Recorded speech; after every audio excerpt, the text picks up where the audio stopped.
My mind experiences a great inner tension. It feels like blasting when my Kundalini awakens. Wherever you hear something that can be experienced only by that so-called pure soul and is neither verifiable nor falsifiable, you must smell fraud cooking, outright fraud.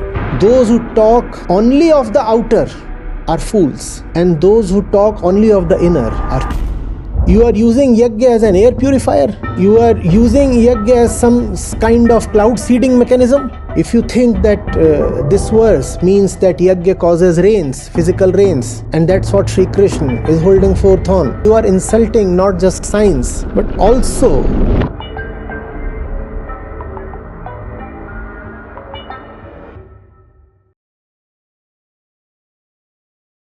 we have seen Yagya as the process of internal ascension.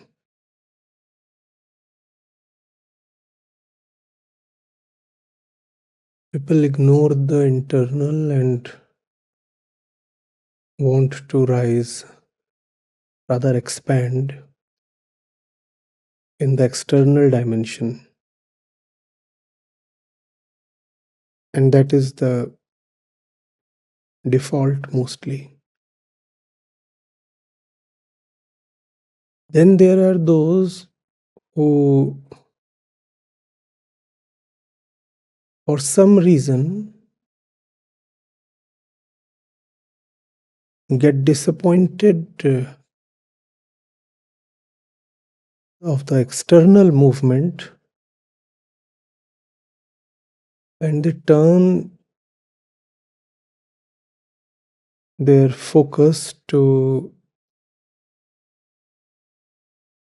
the internal or the so-called internal.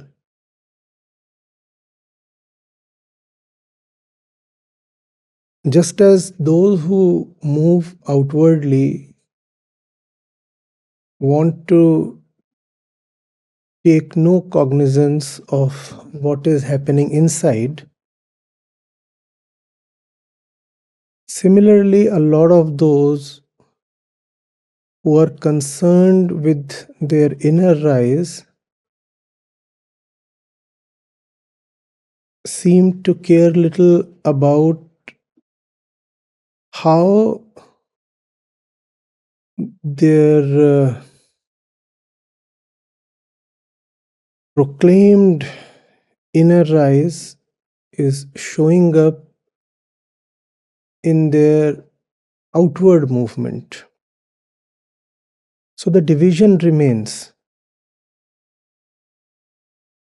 The one who is concerned with the external world does not want to look within, and the one who declares himself a spiritual seeker does not want to corroborate his inner rise with his outward action. So we said the division is maintained. In the first case, the outer expansion seems to result in no inner clarity or rise. In the second case, the claimed inner rise seems to have no bearing on the outer action. It is in this context that today's verse becomes very significant. You see, what is the Gita saying? From Yagya comes rain, from rain comes grain, from grain all living beings, and that which is rain comes from Yagya, which has already been said, and Yagya is related to desireless action. Yagya is related to desireless action.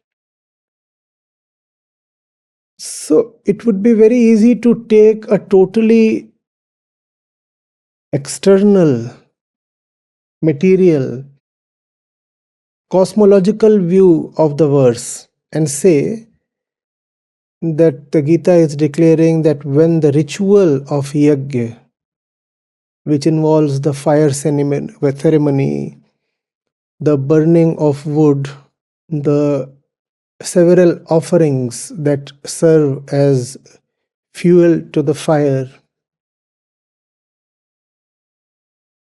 when that material phenomena is performed, the material phenomena called Yagya, when that material phenomena is performed, then a special smoke arises, special emissions take place, very unique kind of gases are produced, and they rise and they form clouds. Those clouds rain, and the rains sustain life on the planet. And that's why Yagya is such a wonderful thing. And that would be a totally outward view of the verse. And we are still not critiquing that view from the point of scientific accuracy. Right? If we take the scientific lens, we very well know that the emissions from burning of wood or other organic material do not contribute to rain at all. That's not science, not at all. In fact, the opposite is true. It is not burning wood that attracts clouds or makes clouds appear. It is standing wood, breathing wood, living wood that invites the clouds. And hence causes rains. We know that. It is the jungles, the greens. They are the ones that enable rain to happen. So that material interpretation of this verse would be not just totally material, but also scientifically very misplaced. Though that's the interpretation doing the rounds since millennia. Right? Even today, if you go to the common religious person, the Lok Dharmik, he will say that the physical process of the fire sacrifice, the Yagya, brings so many environmental benefits. They will even say that burning wood produces oxygen. A lot of those who call themselves religious will hold forth on the benefits of Yagya in this way. They will say it purifies the environment, it kills harmful bacteria. And see, the mighty Gita herself declares that Yagya brings rain, the same rain that sustains all life. So they'll come up with this kind of interpretation, which is obviously scientifically very hollow, rather amusing. So that's the common view, and we see why it's more easily accepted, why it is common at all. Because we all are material beings identified with the body. So, whatsoever is there, its material interpretation, its gross interpretation will be the first thing to gain currency. We'll very quickly accept it when somebody says that the Gita declares that Yagya causes rains and rains sustain all life, and therefore Yagya is the basis of all life on the planet. So that's one end of ignorance. That's one part of the big divide. What's the other part? Now, there would be people who will see that this is not just scientifically very hollow, this interpretation, but also that it contains no reference to any inner movement, and that would alarm them. They would say the Gita could not possibly be talking of geography and biology and meteorology and cosmology. The Gita is hardly about how the climate and the weather operate, right? So surely this verse cannot have just a totally outer meaning. There ought to exist an inner meaning. So these people sense and smell something fishy, so they say there must be an inner meaning to this verse. So what do? They pick up everything mentioned in the verse and give it an inner interpretation. So what have such people done? They have said, clouds refer to that which offers you something for free, because the rains come for free and the rains come from cloud. So therefore cloud refers to the source of all grace. Hence the clouds are a metaphor for benediction. Fine. Then what is rain? Rain is grace itself, because no one earns rains. Rains just happen like grace. Okay. And then what are all these beings, the Bhutani, being referred to in the verse? Well, you see, that is the inner being. The inner being. The ego self itself.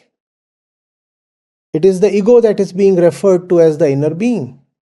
So, what the verse means is that Yagya is desireless action, Nishkam Karma, and Nishkam Karma attracts grace because it pleases the source of the grace, and then that grace nourishes the ego in the way rains nourish the plants and the animals and the humans. So that would be the inner interpretation. Now, this inner interpretation sounds better than the outer one. At least it is not unscientific. The outer one was something straight out of a circus. But the inner one isn't complete either. The inner one still stands divided. The inner one still lacks a certain honesty. Because in the inner interpretation, the outer has been totally rejected, sidelined.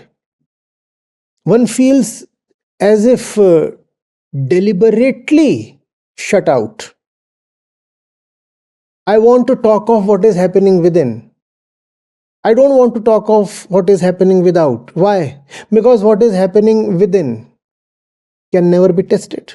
I can just keep claiming that inside me certain great things are happening. Now the outer is available for verification. The outer can be subjected to tests. Right? So claiming something in the outer dimension is risky. If you say, for example, that spirituality enabled me to be physically fitter and I have lost weight, then you can be put on a weighing scale and your lie can be called out.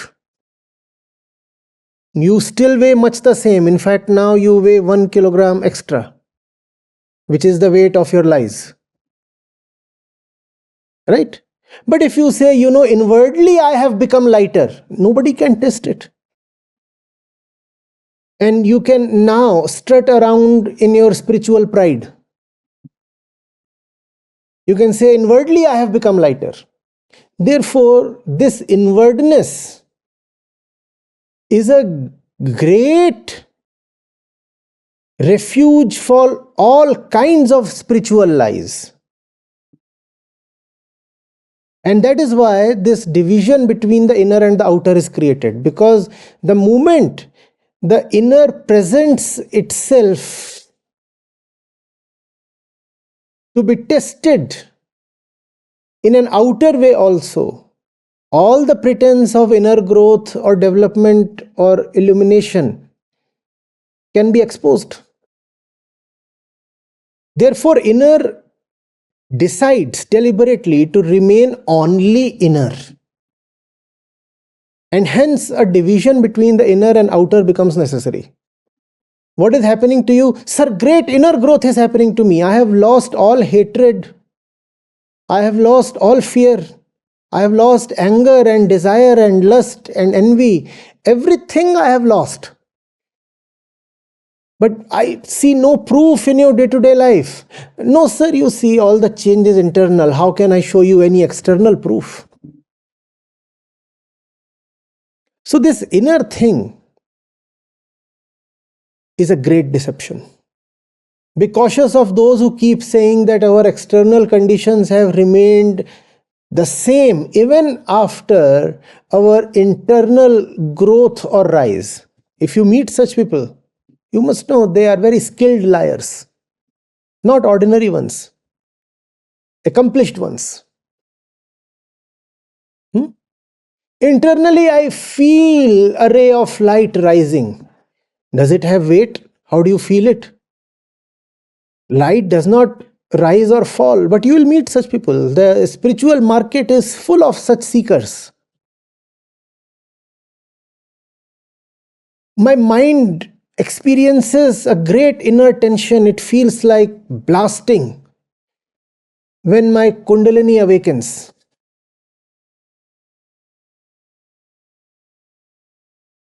A great presence from somewhere comes and speaks to me. Now, in the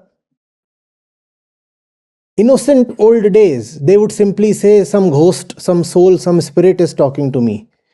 These days, they name it more politely. Sophisticated lies, you see. So they won't say some ghost is coming and talking to me. They'll say, an external presence is talking to me. Some otherness is talking to me. But you mean much the same thing.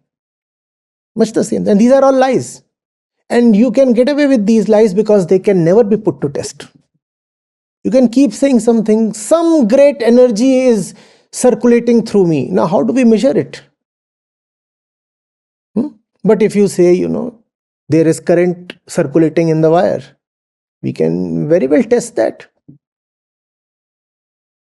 How many amperes? Exactly we will know the current. But you say a great energy is circulating through my being and it's a cosmic energy. It is coming from somewhere else. It is not my own. How does one test it? Therefore, you can keep uttering nonsense without ever being held accountable. Do you get this? And this distinction between inner and outer then has to be deliberately maintained. Those who talk only of the outer are fools, and those who talk only of the inner are shrewd. You must neither be stupid nor cunning. In fact, it is in some way better to be stupid than cunning. If you think that this verse means that Yagya causes rains, physical rains, and that's what Sri Krishna is holding forth on, you can probably be corrected. Maybe after this session, you would have some genuine insight. But those who say Yagya is about the rise of inner energy, or I hear strange sounds, or I get special visions, or some special figure occurs to me at night in my dreams and plays with me and fondles me and whatnot. One doesn't want to go into that. You will continue on your own. In fact, if somebody comes to even discuss this with you, you will have one patent response. You know what you will say? You will say, since you have not experienced it, therefore you are denying it. So in fact, your denial proves your inferiority, because you are denying it only because you have not experienced it. And you have not experienced it because you are not pure enough. You see, I am a pure soul. Therefore, I experience all these mystical phenomena within my body. Only pure souls experience that. You are questioning me because you are not a pure soul, whatever that means, pure soul. You are not a pure soul, so you are questioning me. And I cannot demonstrate it to you because you see, it is a thing of experience. Only those who have experienced it will know it. Have you not heard of all this nonsense? And this is why the division between the internal and the external must be maintained. I remain a terribly insecure fellow. That shows up in all my worldly dealings, in my family, in my business, in my office, in my politics. It shows up everywhere. I remain terribly insecure. But I keep claiming that inwardly I am best friends with my favorite God. That when I close my eyes, special devotional music rings in my ears. Only in my ears, you see. Because I am a pure soul. And I cannot communicate that to you because that thing is very subjective. It happens only to me. This subjectivity must be nipped at the bud. Wherever you hear something that can be experienced only by that so-called pure soul and is neither verifiable nor falsifiable, you must smell fraud cooking. Outright fraud. And this division is also the conventional division between the Paramarthik and the Vyavaharik. You have put all your science only at the Vyavaharik level. And you have put everything else, all your spirituality at the Paramarthik level. So physics at Vyavaharik and metaphysics at Paramarthik. And you have disconnected the two. You have divided. Do you understand this? You have divided. And Sri Krishna is out to demolish the division. He did that in the last verse, and he's doing that with a special elan tonight as well. What was being said last time? The ego is a range, right? And to rise, the ego must see the futility of the objects that hold it at its current level, right? And then there would be an ascension. Now the objects are all material, but the ego is a thing subtle, inner. Now this is the genius of the Gita. The Gita is linking the outer to the inner. Inwardly you are stuck at a lowly place because of the external material objects you have related yourself to. So no division, sir. The outer and the inner are very much related. And inner rise will show up in your outer associations. As long as those outer associations remain the same, all your claims regarding inner rise are just false. Not just false. You are being deceptive. You are being loudmouthed. You are a spiritual fraud. There has to be a connection. This division is not permissible. Whenever you have a verse, if you have a totally material or cosmological interpretation,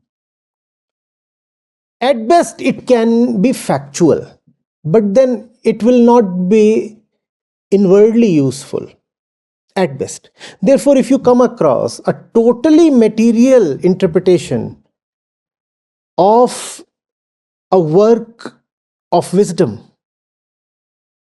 at best it can be factual, but it won't be truthful.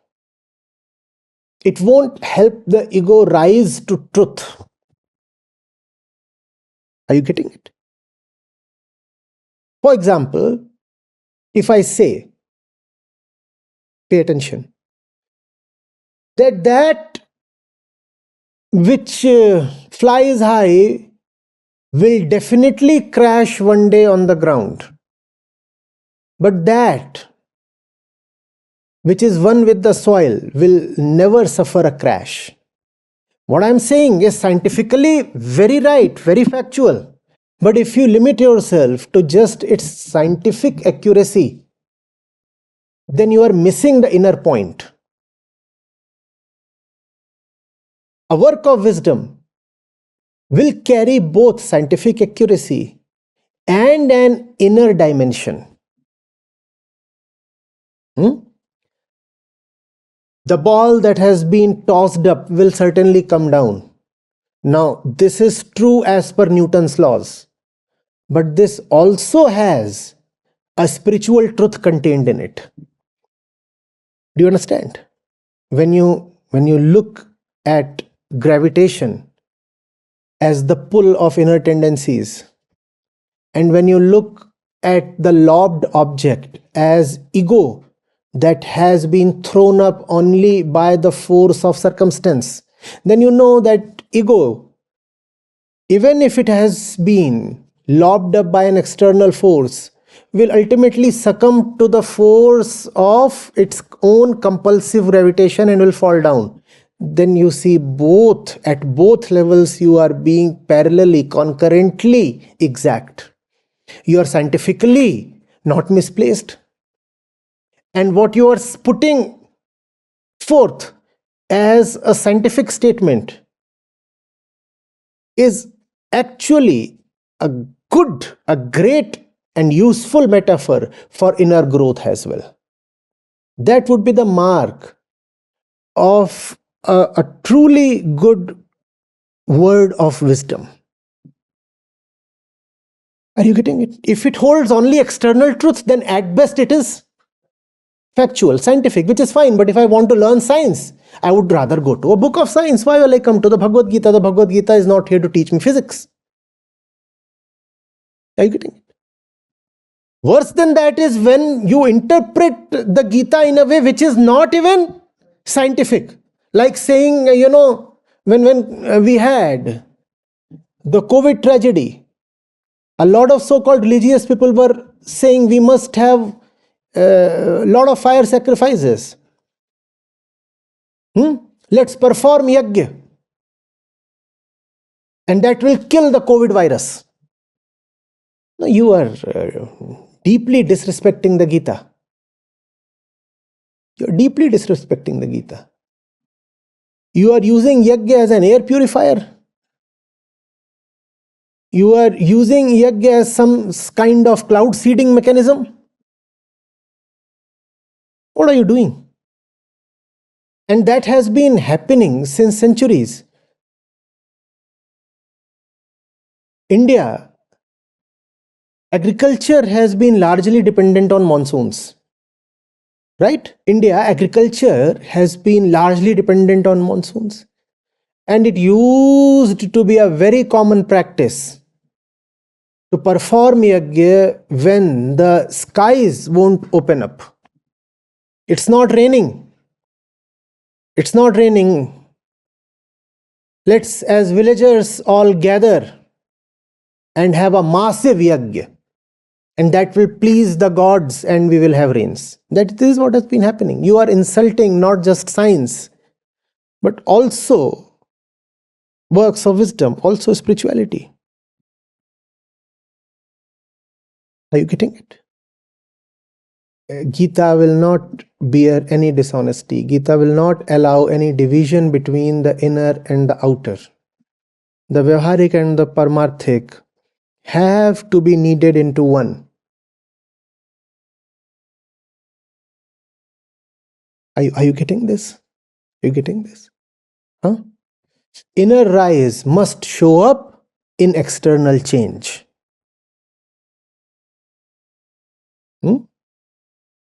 Inner evolution must show up in your external ethics. Right? The change of the actor must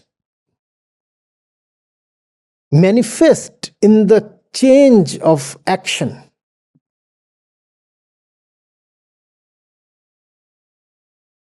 Then there is honesty. Now the inner and the outer are one.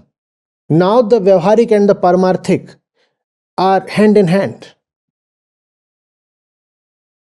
Getting it? So the outer interpretation of this verse is obviously stupid, though that's what has been accepted since long.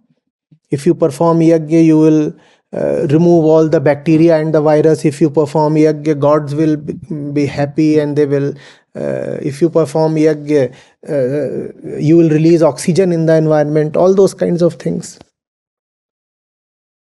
And if that is stupid, then the other end of the divide is Shrut. What does the other end of the divide say? Oh, Yagya is about inner rise and inner rise alone.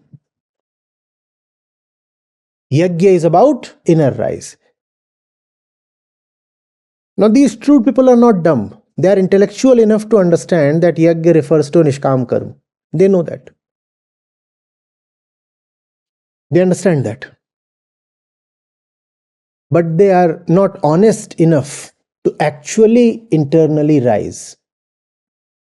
So they make their intellectual comprehension food and nutrition for their ego. They say, yes, Yagya means to live in a way that raises your inner self, and we are experiencing a genuine rise in our inner self. Yes. Don't you see that in my eyes? Don't you see that in the glow on my face? Don't you experience that in my vibes? Don't you feel that in my aura? They won't display that in their actions, in the P&L of their business, right? In the books of their shops, they won't display that and all that. In the real relationship with their spouses and their kids, in the view that they hold of opposing communities and ideologies, nowhere would any inner rise show up. But they will keep saying, I have risen internally, and that is showing up in my aura and vibes. Frauds. Very shrewd people. We are to be neither stupid nor shrewd. The internal and the external are anyway necessarily connected. When we look at the climate crisis, what do we say? We say the climate crisis is out there, but its reasons are in here. That's how somebody coming from the Gita looks at any crisis in the world. The climate crisis is out there, but its roots are in here. So the outer and the inner are definitely one. Getting it? Getting it? And if there is one verse in entire wisdom literature, in the entire corpus of spiritual works, it is this one that relates to the climate crisis very, very directly. It is this one.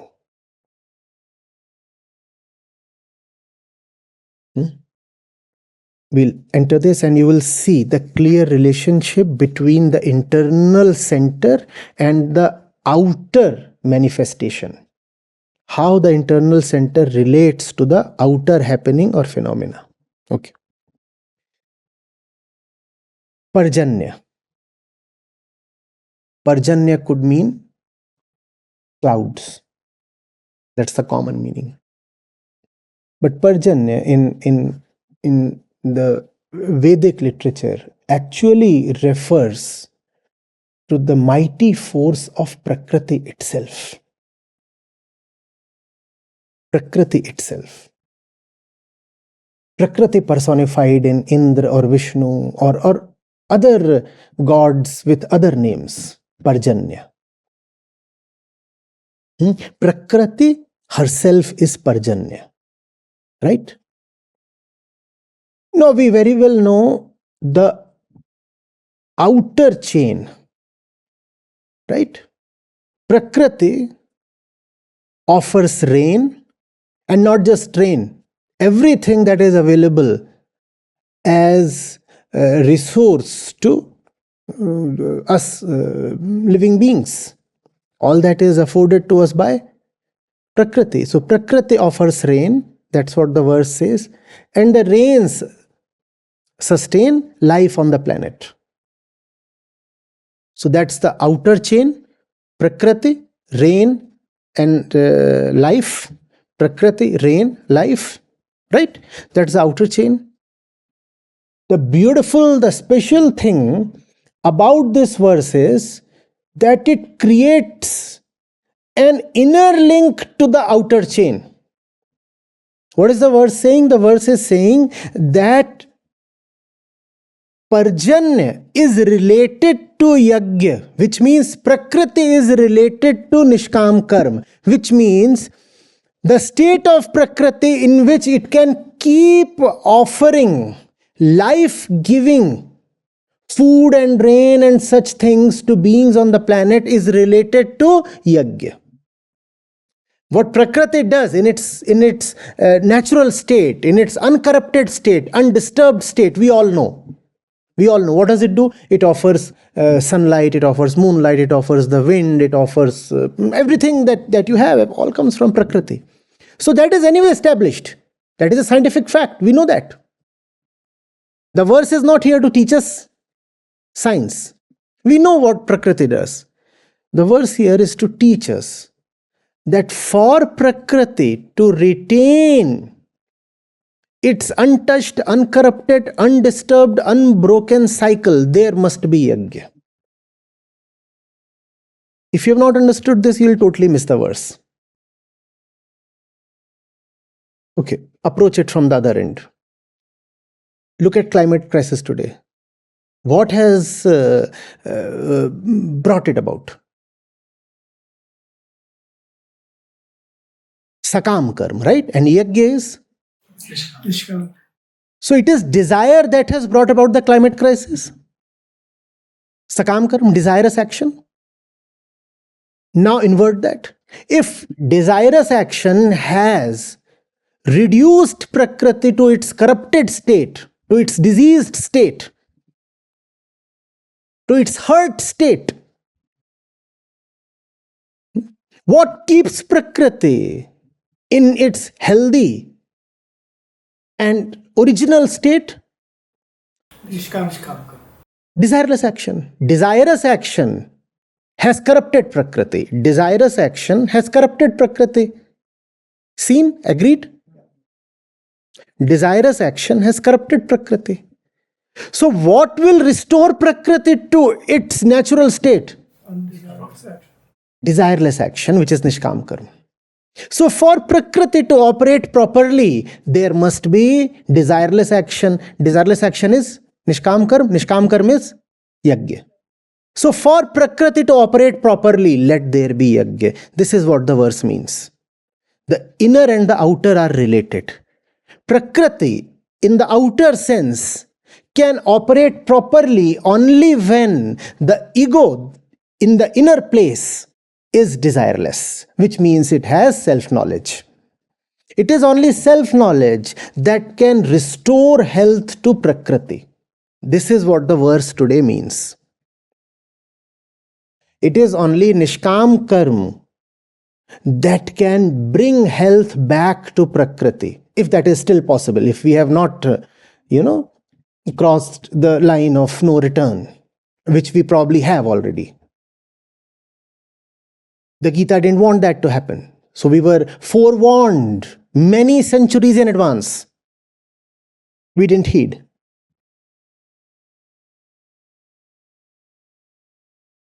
Do you understand this? This verse is not to teach you the mechanics of material precipitation. For that, you can refer to a class 6 textbook.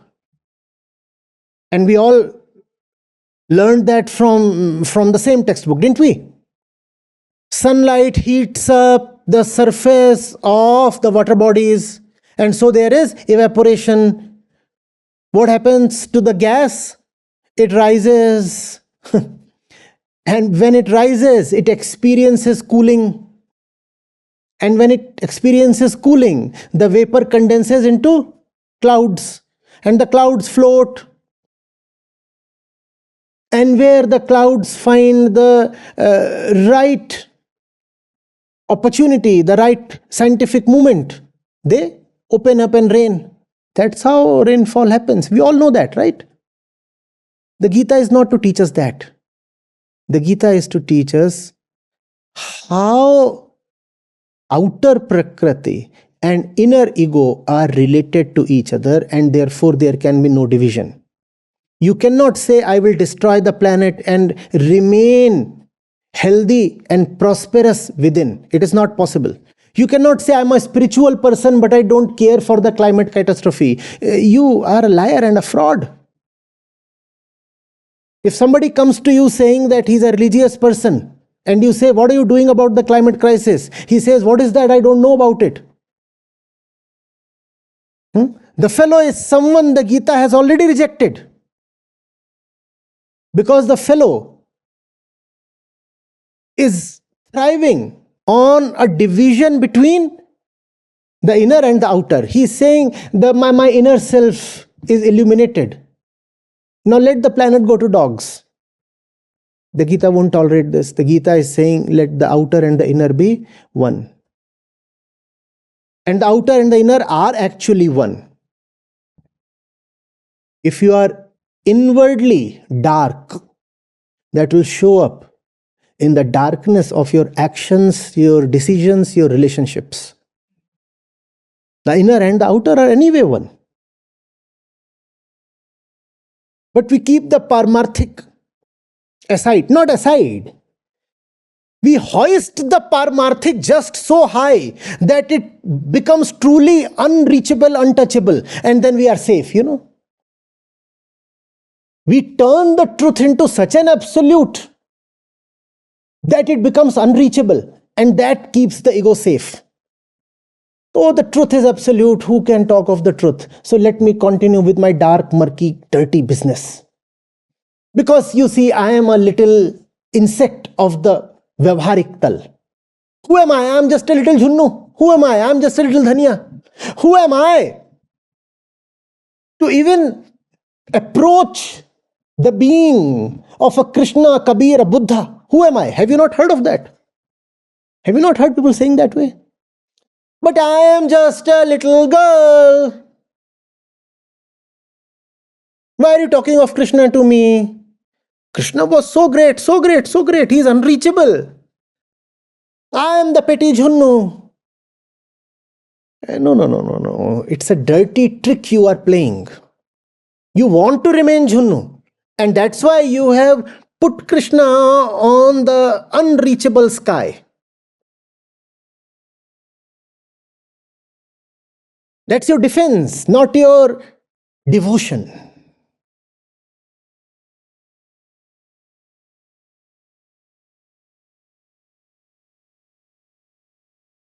That which you are calling as your devotion or deference is just your defense.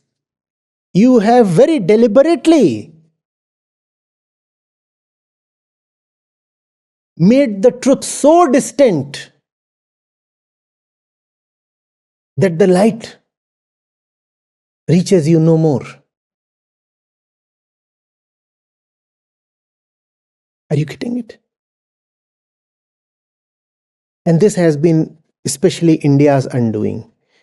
We had Vedanta, and Vedanta is Advait.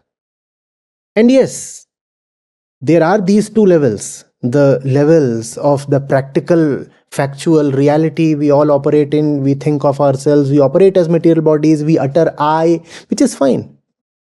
And we also know that this is not the truth. So yes, this that appears like a practical reality is not absolutely true, we know. But then we started calling of this too as the truth, whereas this should have been referred to only as the fact, the experienced fact. And that is fine, it is experienced fact. But we said no, it is another kind of truth, another variety of truth. And we said these two must remain separated. So this is here, that is there. Are you getting it?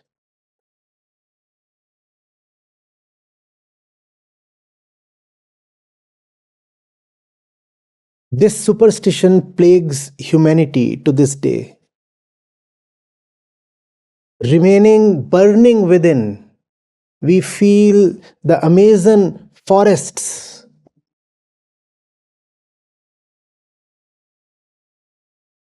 can be saved. No. The fire there cannot be extinguished as long as mankind is burning within. No.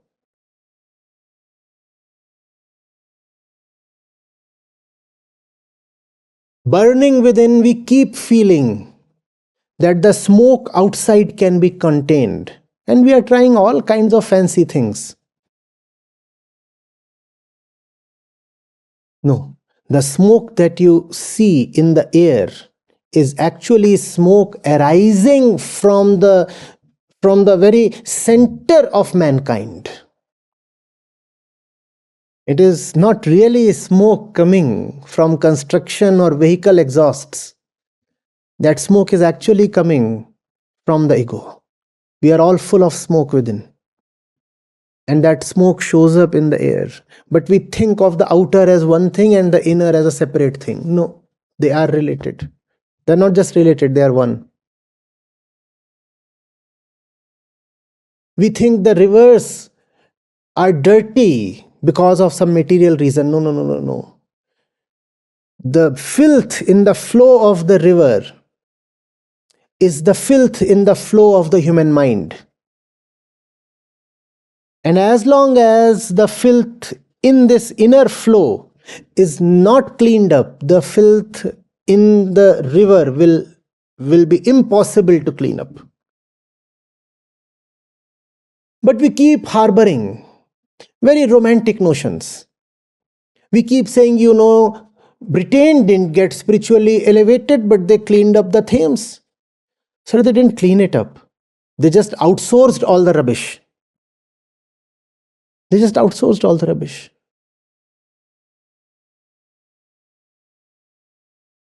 Are you getting it?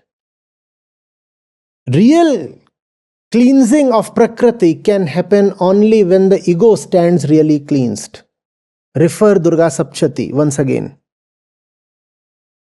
When the inner demons were slayed, Prakriti was restored to her original, clean, innocent self. Without a slaying of the inner demon, cleaning up the environment is just not going to be possible. You may keep saying, I am running a great project to clean up this river or that river. Oh, you are fooling yourself. Where does the contamination, the pollutant come from? It comes from somebody's greed. Have you contained that greed? Why will that fellow not continue to pollute?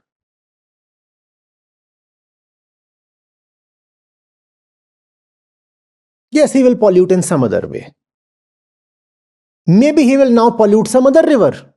Maybe he will relocate his factory. Maybe he will bribe the minister. And maybe the minister will fudge the pollution reading itself. Because the agencies that provide the pollution ratings to you, they can be all manipulated. They can be manipulated because they all have egos vulnerable to fear and greed. How will you contain outer deterioration as long as you are not honest about the inner one? But we are special beings. We live in notions, concepts, imaginations. Grandiose self-deceptions.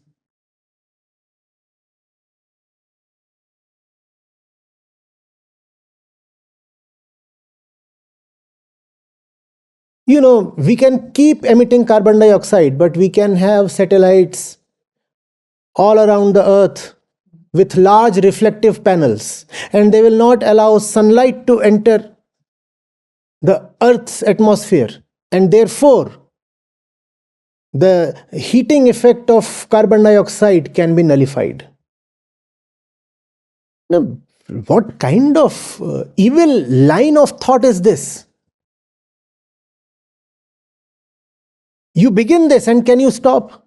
What you're saying is now you have an insurance against emissions. You can keep emitting and keep launching satellites, and the satellites will reflect back sunlight, so the environment will not heat up. Fine, that means you will emit more, and then you'll have more satellites.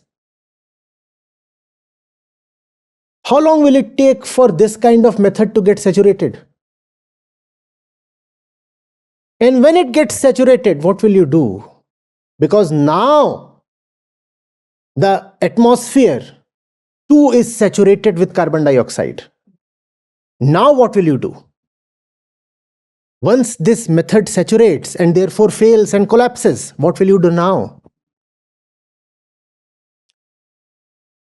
This is just like some of those quacks that treat the symptoms and in the process make the disease worse.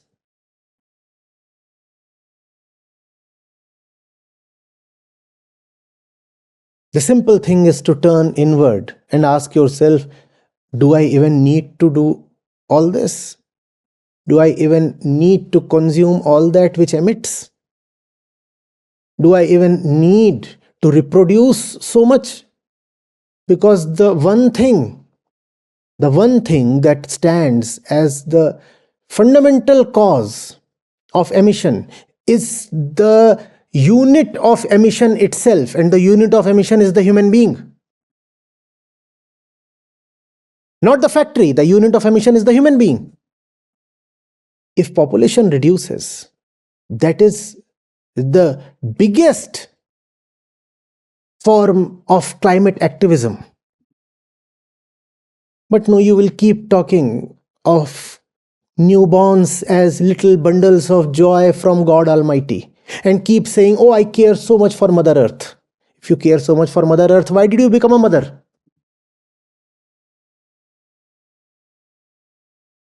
Mother Earth wants no more mothers. Are you getting it?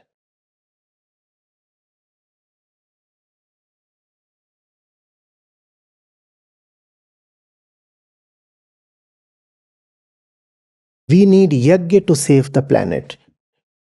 Only desireless action can save the planet. Yagya is desireless action. As long as we remain burning with desire within, the planet has no future. In fact, no present as well.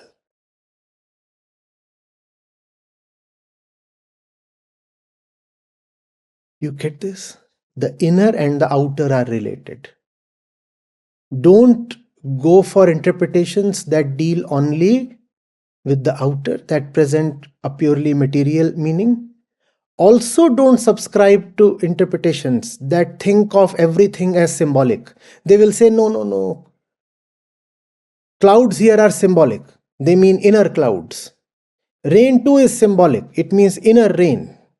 I will give you inner food on your plate and then see what your spirituality can offer you. On your plate, I will keep some symbolic food. I'll keep an F and say this symbolizes food. And you too will then say F and say it symbolizes. Right? Not everything is symbolic, sir. Not everything is a metaphor. Vyavahar, the material fact, has to be respected as an entity in itself. SPM readings have to be respected as facts in themselves. You cannot say, I care only for the inner truth. What are all these numbers? Truth cannot be measured in numbers, my master told me. Therefore, this AQI 400, 500, this is nonsense. These are just numbers, you see. Age is just a number. So you live up to the number 200 then. Age is just a number. SPM is just a number. Number of species going extinct per day is just a number. The BOD figure in the water bodies is just a number. I don't care for them because the truth is beyond all numbers. No, no, no. The marks I get in the Gita exam, they are just numbers. They cannot capture my inner truth. My inner truth is that I am perfectly aligned with Krishna. It's just that in exam I get minus 250%, which is just a number. Numbers don't matter. Numbers do matter, sir.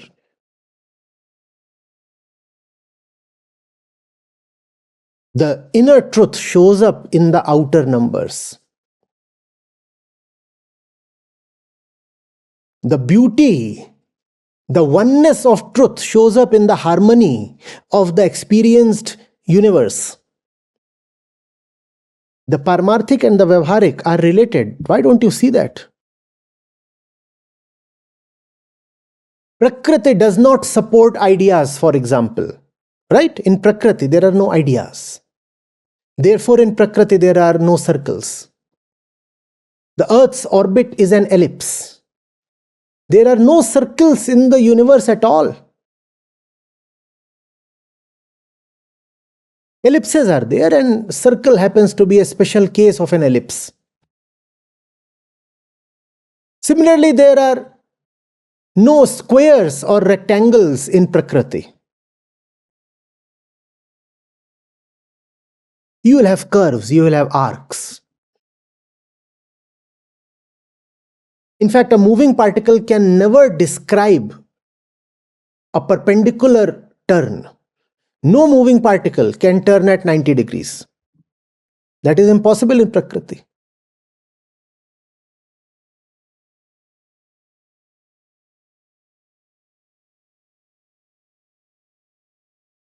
Are you getting it? They are related. We keep saying that the universe is our projection, but you must also ask if it is your projection. Even if it is your projection, even if it is one end of the Ahankar Sansar duality, why does the universe appear to follow laws? Why is there harmony in the universe? You must ask. It is because the Paramarth and the Vyavahar are related. Don't dissociate them.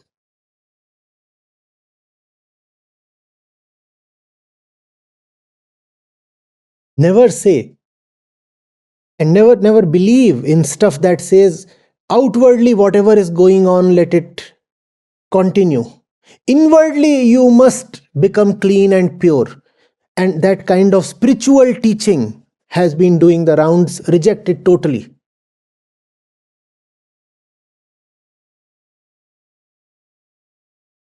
There is that Zen koan that says, there was this woodcutter and he got enlightened, whatever that means.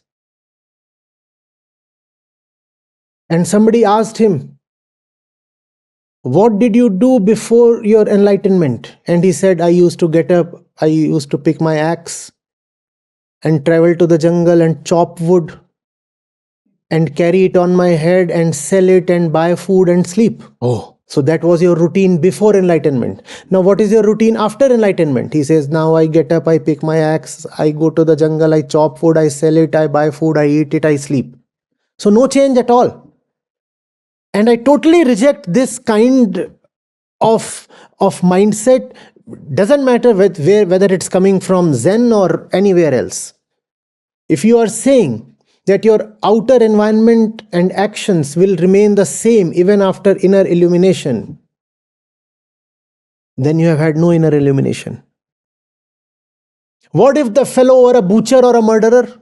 Then he would say, I used to pick up the gun, I used to slaughter the animals or human beings before enlightenment. Now after enlightenment, I again pick up the gun and I slaughter human beings, and the same thing. No. The inner rise must display itself in the outer change.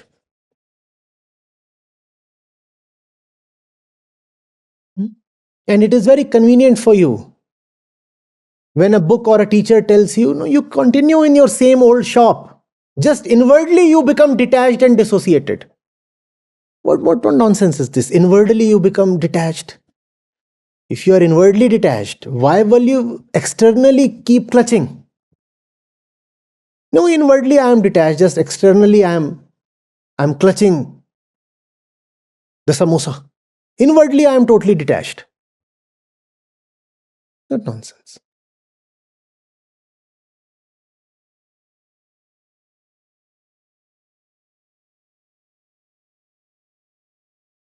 You get this. Let this be remembered as the climate sutra. Bhagavad Gita, 14th verse of the 3rd chapter is the climate sutra.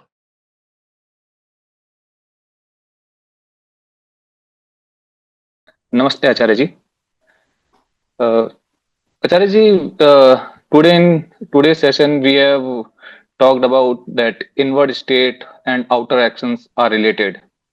And we have also seen in past sessions that aham vritti and prakriti are not the two, they are the same. They are one. So my question is that whatever we observe the laws of the universe, like gravitational laws and other laws we study, are they in some way related to the consciousness also? Because uh, because we are saying that aham vritti, which forms the my inner environment, and prakriti that is the surrounding. But they are not just related to your consciousness, they are your consciousness. They are your consciousness. Is anything in your observed universe 5-dimensional? No, sir. No. Why? Because your body is 3-dimensional. And because your eyes can perceive only that which is 3-dimensional. Therefore, your perceived universe has to be 3-dimensional.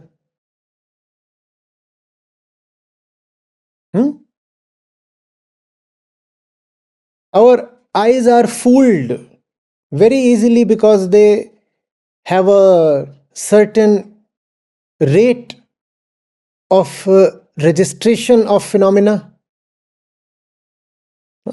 You very well know that when you watch a movie, it is actually a sequence of disjoint pictures, right? But because you're offered more than 16 frames per second, so you feel as if it's a continuous thing. So you will say, what I am watching is a continuous universe. But it is not continuous. But you will say it is a continuous universe. No, it is not continuous. Not only that, no physical phenomena is continuous. That's what quantum mechanics is all about. Classical mechanics thought of events as continuous. Not even light is continuous. Quantum means that there is discontinuity. This is there, this is there, this is there, this is there, this is there, and in middle of this, there is nothing. But the gaps between this are so small that you experience continuity, but there is no continuity. What you are experiencing is based on who you are, what your limits are, not on what is really happening out there.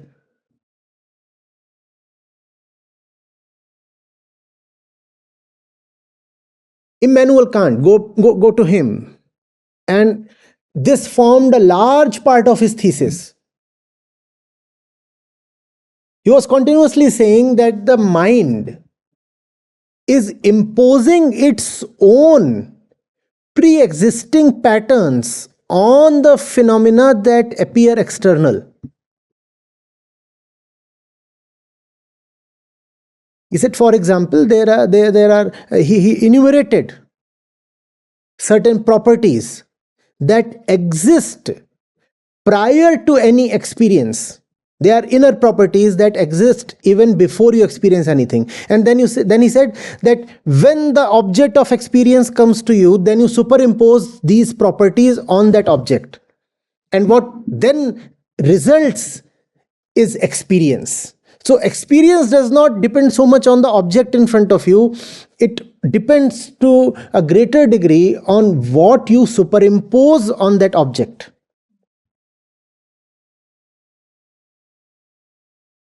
This was Kant for you. And you go to Ashtavakra. He will not even say that you are superimposing something on the object. He will say you are projecting the object itself.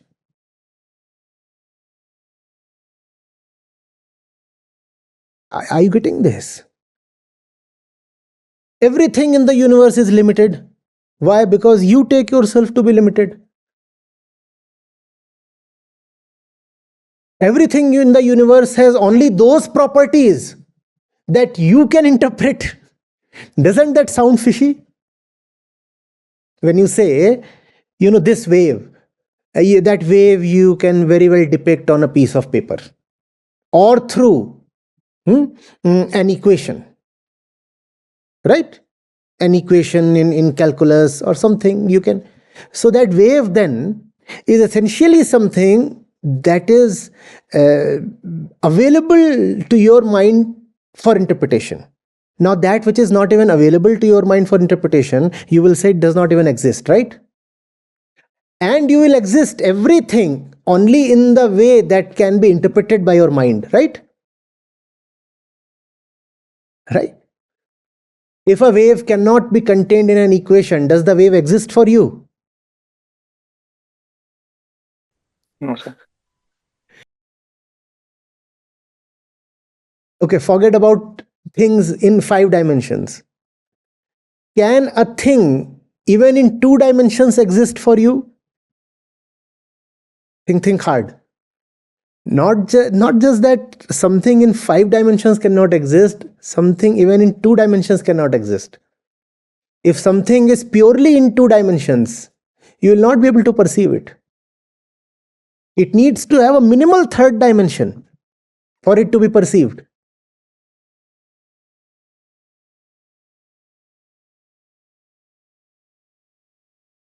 Why do you require 2 eyes, for example, to sense depth? One eye will not be able to sense depth.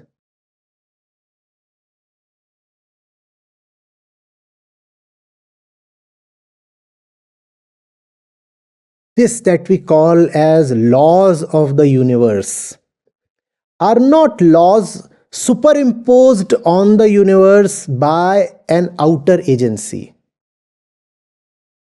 The laws of the universe are the ways in which we experience the universe. They do not have something to do with the objective reality called the universe. They have something to do with the subjective experience of the universe that we have. The universe does not exist somewhere out there. You as the experiencer project your own patterns on what you say you are observing.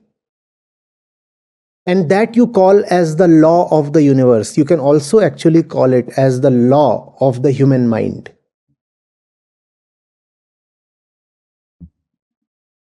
So, sir, if I am taking it right or not. So, as we have discussed it, that we project our universe outwards. So, universe goes from inward to outward, as we have seen in many Gita sessions also. No. Wait, understand. When you say inward to outward, you are turning one end of duality into origin. And origin implies authenticity, as if you exist a priori. Right? Samutpad. It is an interaction between this and that. An interaction without a basis.